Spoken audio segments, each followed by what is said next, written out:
This is a very special day because it concludes 1 year since our very first gathering ever, where we gathered with 85 people at Camp Quanos to see if there should be maybe a church here.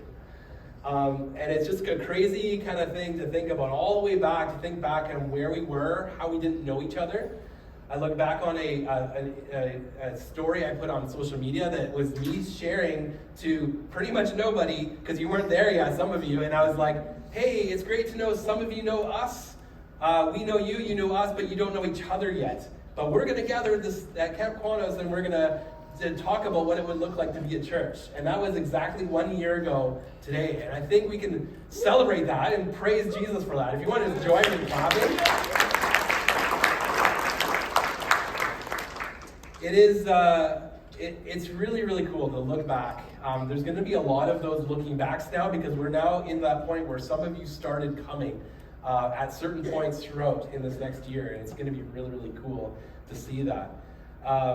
Today I want us to create a mental picture with you. Vision is something that we talk about. Our series is Shine Your Light. And vision is something that's kind of like the preferred future of what we hope to be. And that's what vision is. And so today with Shining Your Light, I wanted to start with that as the theme, because I think it starts to bring in us this idea of like, well, we should probably have a light to shine, shouldn't we? That's presumably we should have a light to shine with inside of us. At least that's one way to read it. Telling us to shine our own light, but sometimes we feel dark. We don't feel worthy. We feel sad or ineffective or defeated. And when we hear that, this little light of mine, and we think we're going to shine our light, but sometimes we just don't feel that feeling, don't we? At least sometimes that's the case. So how do we shine a light when we don't feel very light-filled?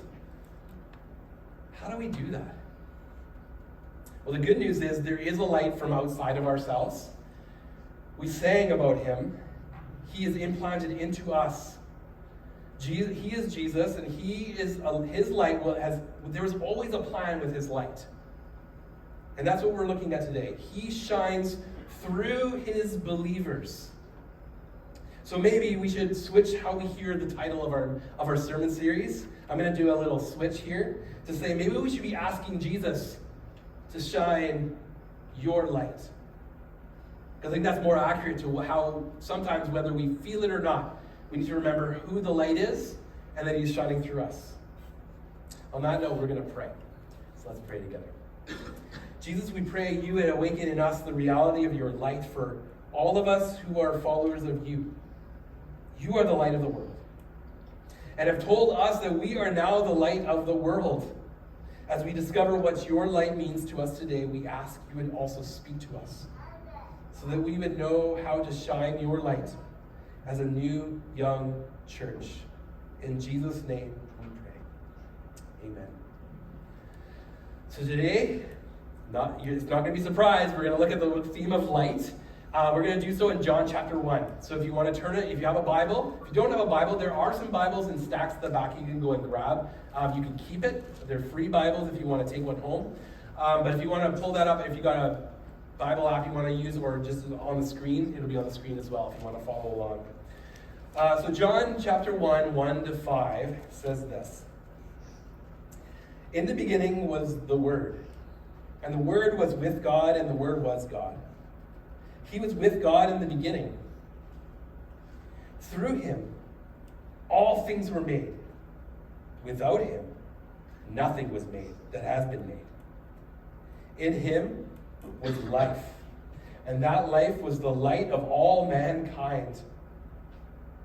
The light shines in the darkness, and the darkness has not overcome it. So that's our text for today. Pretty cool text to choose when you think about it. We think about in light of us as the new church. So let's get into the passage together. Let's start with what it says at the beginning. It says, in the beginning was the Word. Now the word for word here is logos. And logos doesn't mean the word.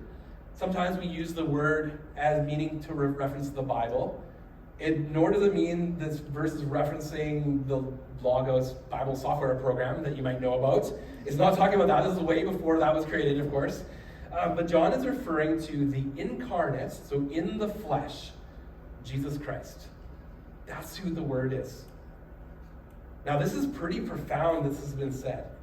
Jesus was there in the very beginning of everything, and the plan of Jesus has always been there. Nothing was made, as it says in this verse, nothing was made without Jesus being part of it. Nothing. This was a truth that was so bold to declare that many in Jesus' day saw him in the flesh, and they were like, there's no way. There's no way that you can say that. Hearing him say that he and the Father are one, Yahweh is one with him. Imagine what that would be for us here today. Imagine someone walking in the flesh and being like, I'm God. Like, you would think that's crazy.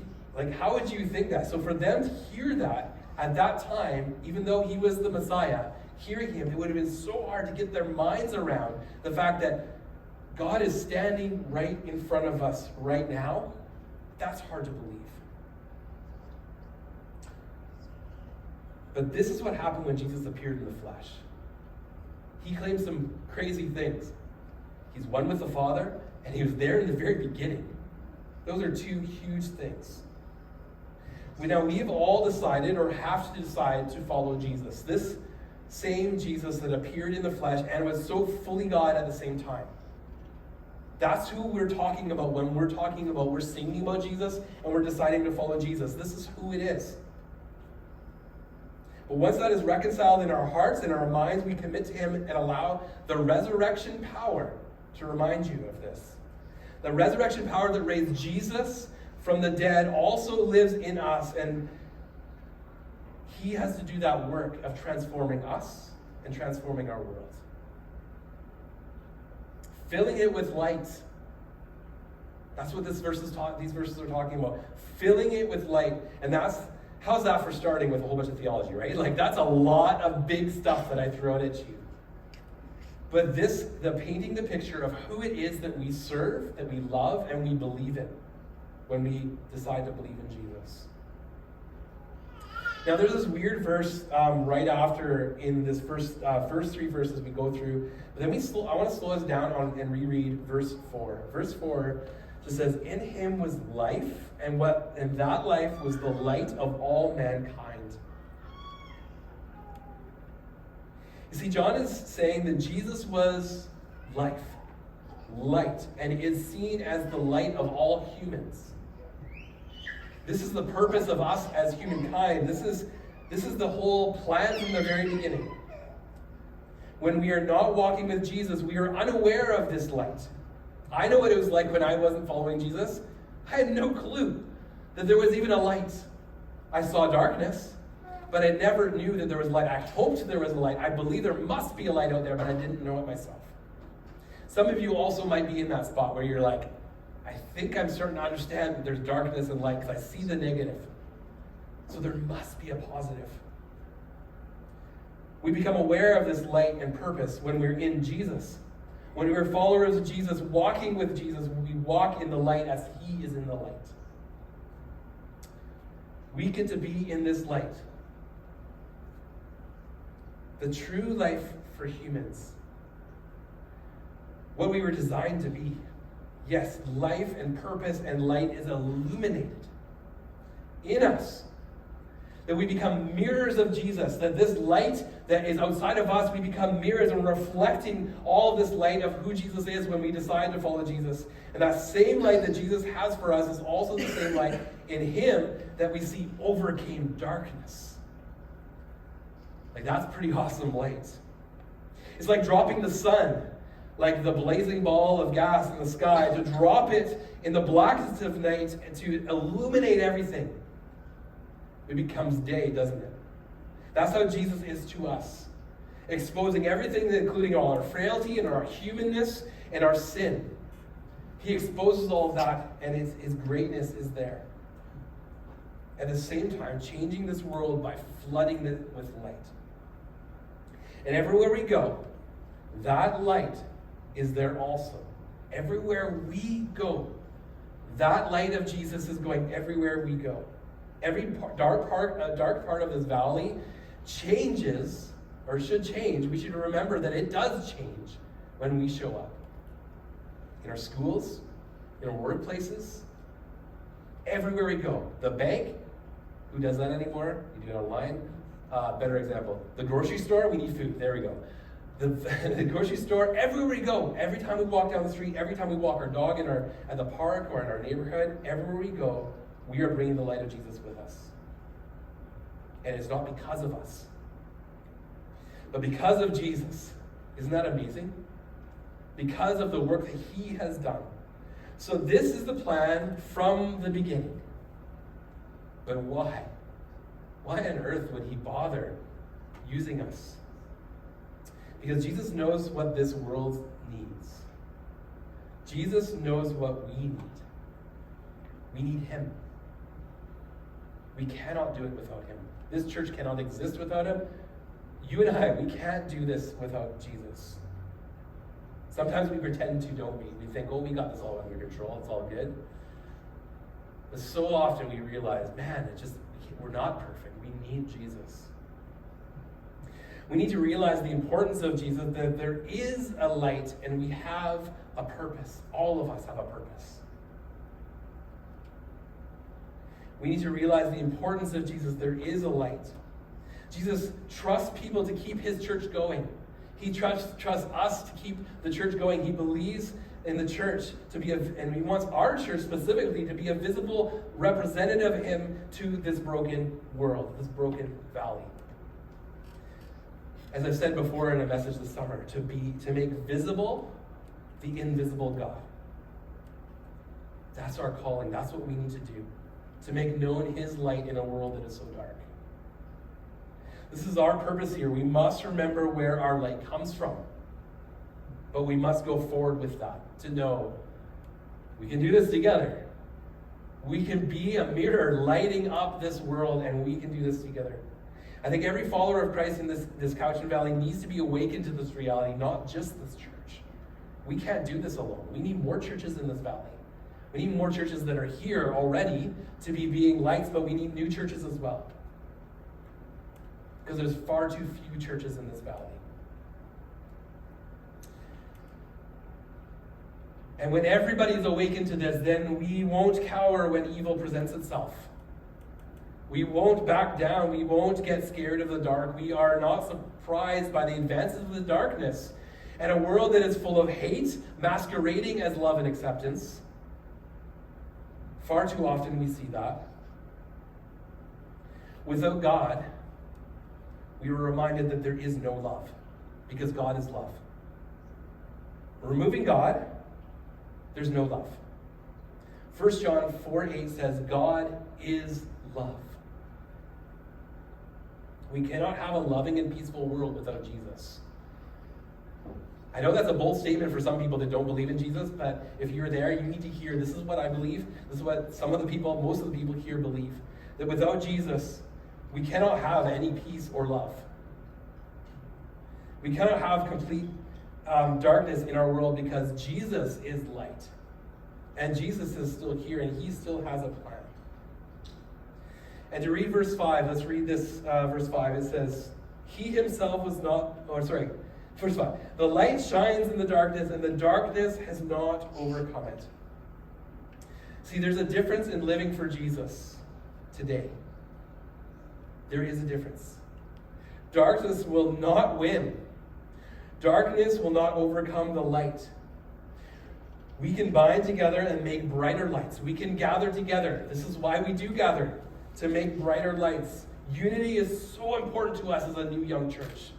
We don't know each other yet. That's going to take time. We understand that. But we need to remember that there's some unity we can start having right away. We can gather with each other off of Sundays. We can put our kids in our kids program. We can put our youth into our youth programs. We can meet each other off of a Sunday, go for dinner together, have each other over. This is what it starts to look like as we look at how we are going to be a visible presence of Jesus here in the valley. It starts with us loving each other. Which now begs the question, so where are we going as a church? Now, I've been waiting so long to be able to speak specifically to some of these things that it's exciting to me. Like, I pumped myself full of coffee, and I was like so excited to talk to you today about this stuff. Because I've been dreaming about one day being able to speak to a church as a lead pastor, be able to share, this is our heart, and this is where we believe that God is going. Our leaders believe in this, where we're going.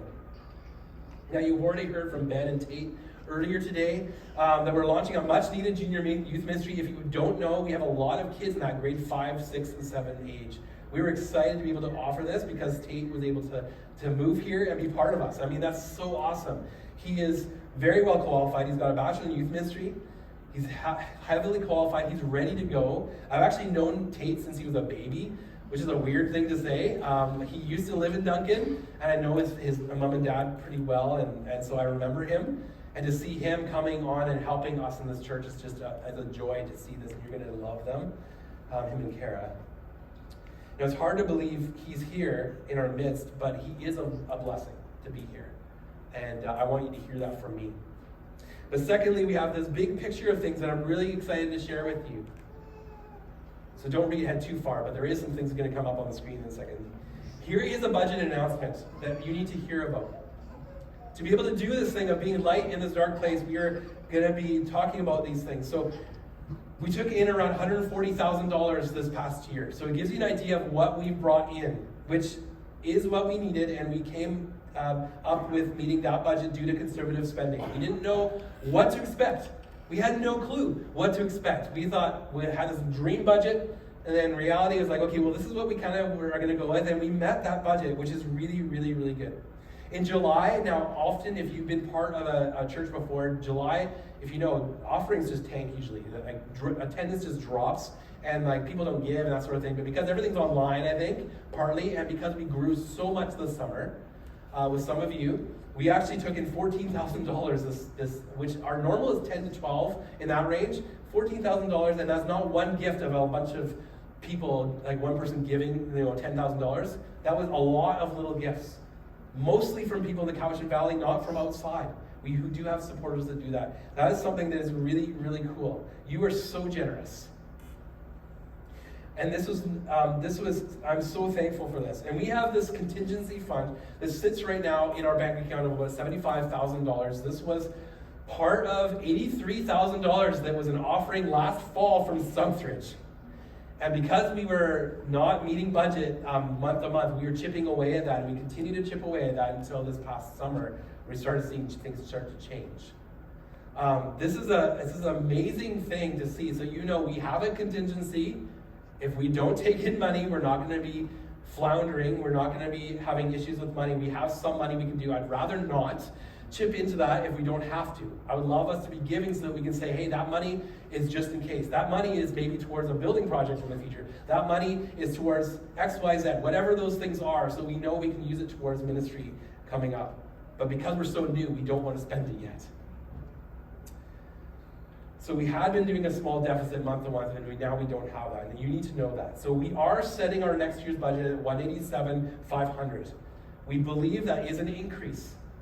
But to understand, we believe God is going to do big things through us as a church. We see it. I get excited about it. I just see all these new faces of people, and I think, I can't believe that we're even talking about this stuff, that we're growing and that we're seeing these things happen. This will need new people to start giving to meet that budget. The budget's from September to August, so we're just starting this new budget year. It's going to need to change, but we have to understand that we've doubled in size since January. You have to understand who we saw in January as our regular tenders. We've doubled in size, and we believe that we will make this, and we will get towards us in faith. We'll continue to grow, hopefully, but we will need to do that. So that is an increase, but we do think that you're responding to this. I'm going to join you in that. I'm giving sacrificially to this church as well, just so you know. I believe in it. I believe that God is doing a great thing, and I want you to join us, to join the many that have decided to be part of this church, to serve, to give financially, which is so, so good. We cannot do it without people giving to our church. If you all stopped giving, church wouldn't exist. And so that's why it's important. So this week I will be sending out a financial letter with some details of that. So if you are not on our newsletter, go to our contact section on our website. Please sign up for that. We would love to make sure you get that newsletter. If you don't, or if you didn't get it in time, just let us know. Give us an email. Give me an email off the website.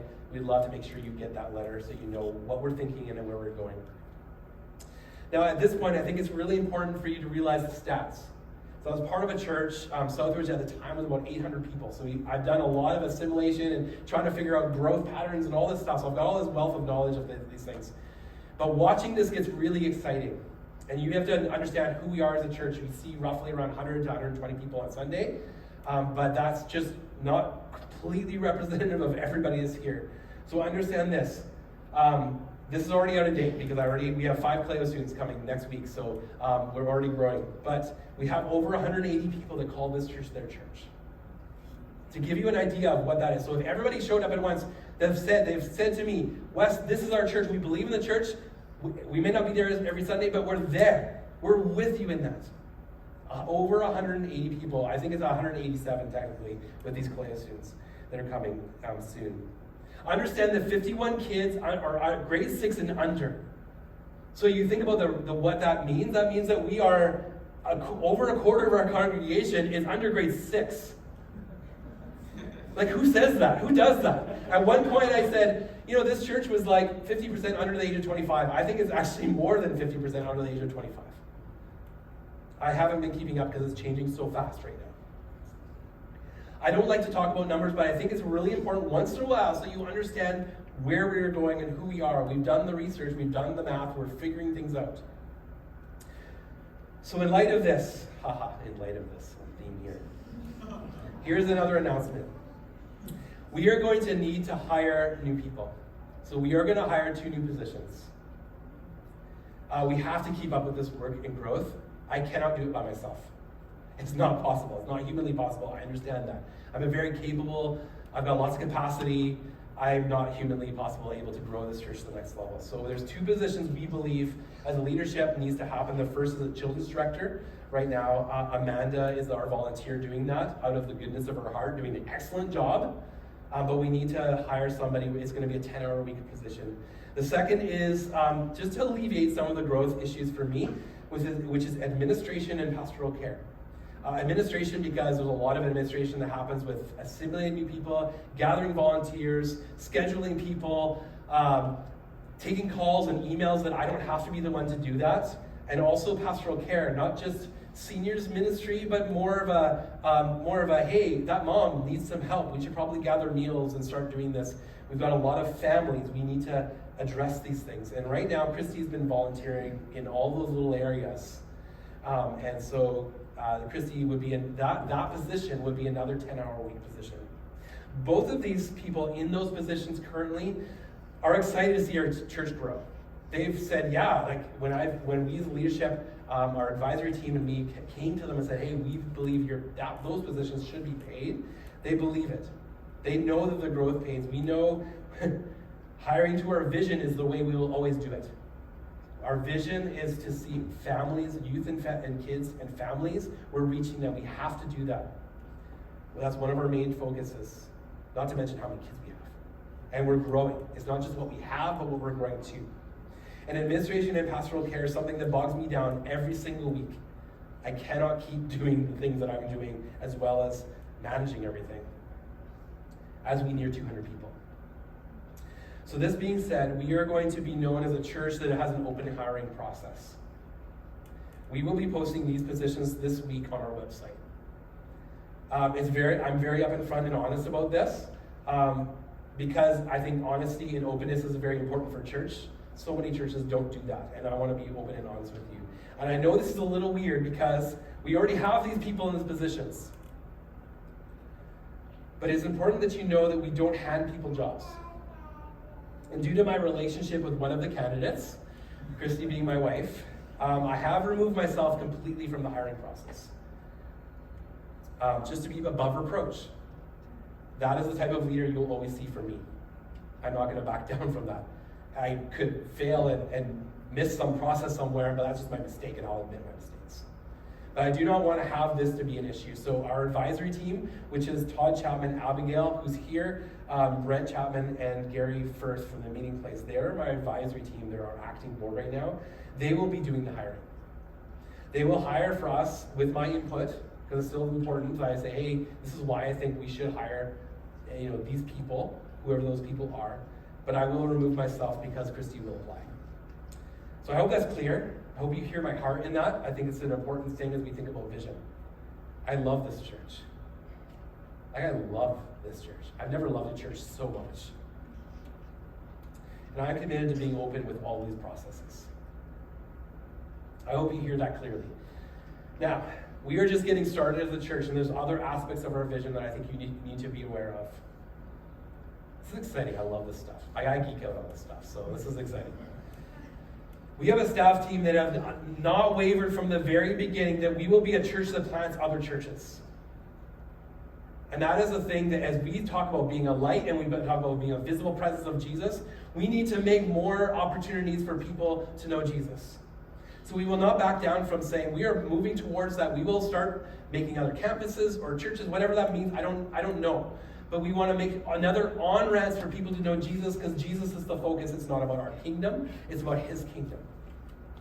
If they want to be a part of us, great. If they want to be separate from us, great. They don't have to be called Valley Church. It's not about that. If they want to be Valley Church, great. That's fine. They can use our resources. They can use our youth ministry. They can use our bank account in the future when we have one. All those things will start to where we can work together to making Jesus known.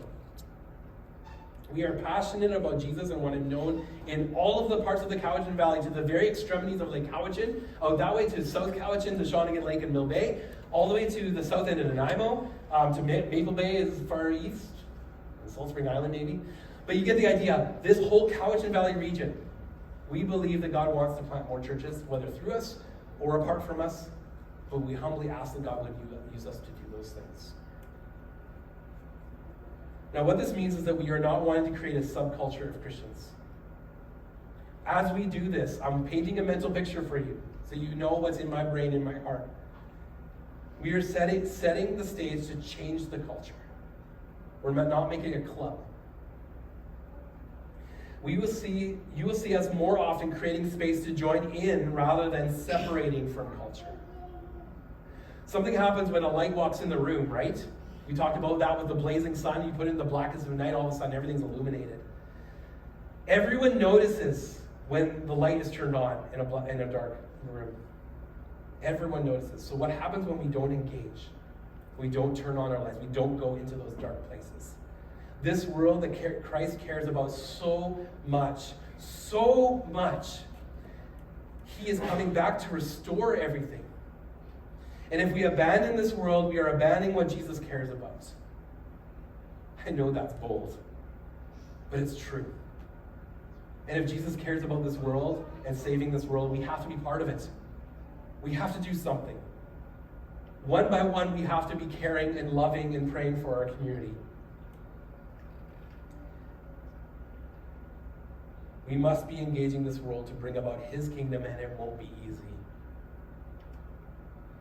I don't know about you, but you can see the wall of opposition, what that might look like. And I don't know how it's going to happen, but I know we can get on our knees and we can pray for it. That we can fill this world with love.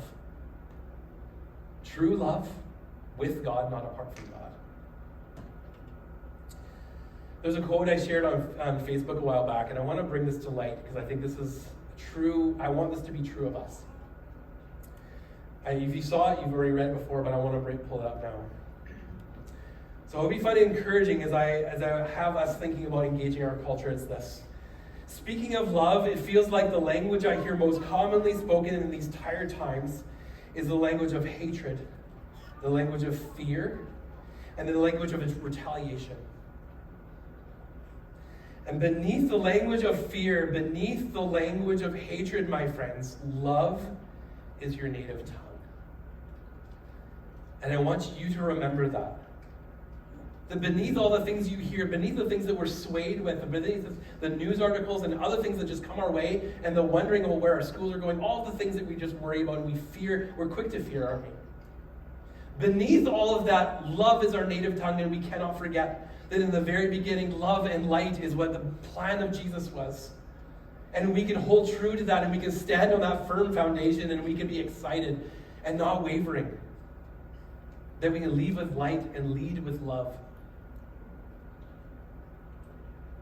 That's my motto. That's John Foreman. He's the lead swinger of Switchfoot, if you're wondering. He just said that in between songs at one of his live concerts. So how do we go about this? I think there's two main things that we can go about this. The first is to shine by giving. I think we can shine by giving. Part of that is we will have to give to this. We've got this bigger budget. It's a faith budget, but it's not too much. To ask Jesus, what would it be like to give to you through this church? We are seeing this church grow before our very eyes. I think we all see that. Some of us that are new, we're like, you're even new for a couple months and we're already growing. It's pretty cool. Now, all of our giving is on our website, so if you haven't given yet, and this is your chance, you're like, hey, I'd love to give a one-time gift or a regular giving offering to God. We don't take up an offering, but we can do that. Through our website, there's a lot of things on there. Just go to our tab that says Give, and you can give to our church, to Jesus through our church. Now, this coming June, we will hopefully be independent from Southridge. We'll have our own bank account, and you can give like a check or a cash donation, but we don't have that yet, just because we're doing this through a church in Langley, far away. So for us to mail is very difficult and dangerous because people could steal it. So the second application point that I think we can look at is to shine by praying and loving.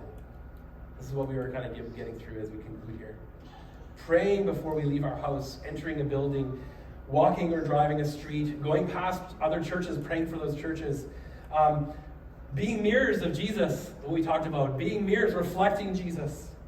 Being missionaries, reflecting Jesus' light. We are the glow sticks or the torches. The more unified we are, the more brighter the light will be. If we're all on task together, we're thinking, yes, we can do this if we do it together. We can be a brighter light if we bring the candles together. We are to change, Duncan, this whole Cowichan Valley. We can do that together. We are to pray, to love others, to love all people. Love them to Jesus. 1 John 4:11-12 says that if we will see God if we love one another. I think that's a cool verse. So we will see God, the invisible God. We will see him at work because we're loving each other. And we can start by loving each other and then loving others outside of this room. And then his love is made complete in us. So make every effort to love people, especially if they are far from Jesus. That's my challenge to you. If you run into people, and you will, that are far from Jesus, to think, how do I love them to Jesus? How can I be a light reflecting Jesus' light in this moment? To share love towards them. To lead our lives with being known for who we are and not letting ourselves be known for what we are against. Because love covers over a multitude of sins, so we will always show mercy and grace. So we will shine our light, given by Jesus, his plan since the very beginning. It is only through Jesus that we can change this valley, and we will do it. To some degree, we will do it, because we are not going to back down from that. Right? You're with me in this? Some of you are. Some of you are a little nervous. That's okay. It's good to be a little nervous sometimes. So let's do it. Let's be a visible presence of Jesus in the Cowichan Valley and not waver. I'm with you. As I said, I'm sold out for this.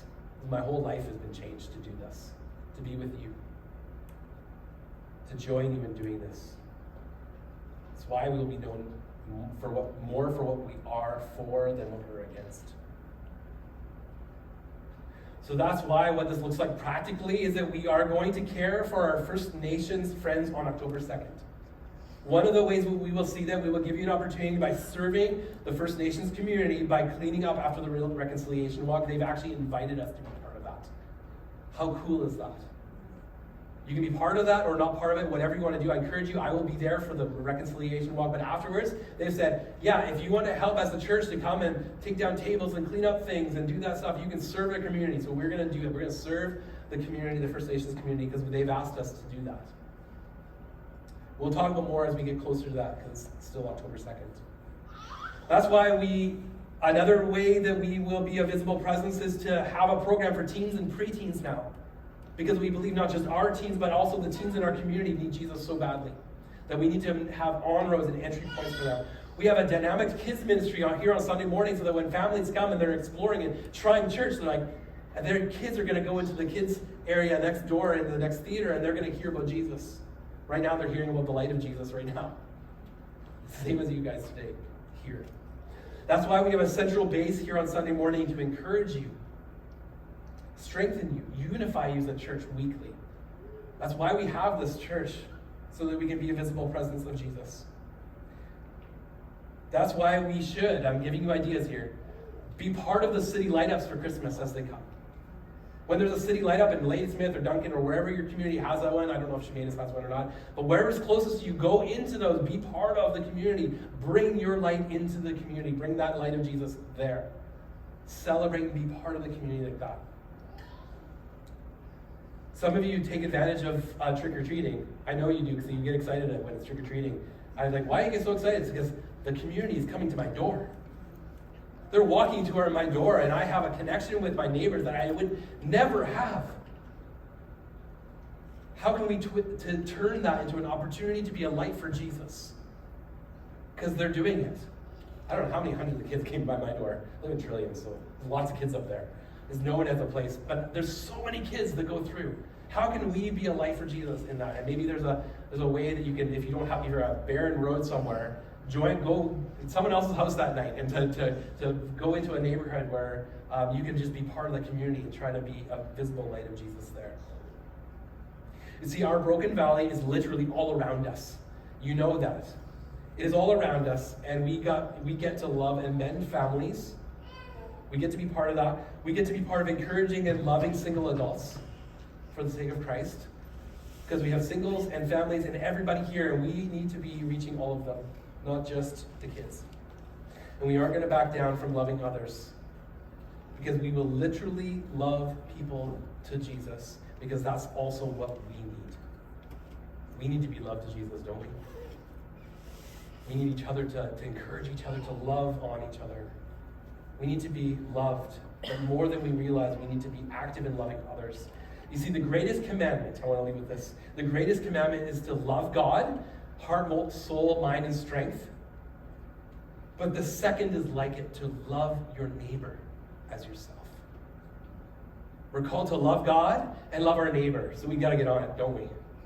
That's our call. That's what we need to do as a church. So let's go. Let's go and do those things, as always, for Jesus. Amen? Okay, let's pray. Jesus, we are all for you. We shine your light, Jesus. We are anticipating great things because you are a great God. Help us today to stay focused on what you have called us to be and do here in the Cowichan Valley. We declare you as the eternal hope that changes all things. You are the plan from the beginning, and we boldly love people to you. The best place that they can find themselves is in your arms, Jesus. Because we know what it's like to be in your arms ourselves. We want others to know the same. To be also reflecting your light. To reflect more people's light in you to others, and so on, exponentially. So it is in and through Jesus in whom we pray as Valley Church, we say. Amen.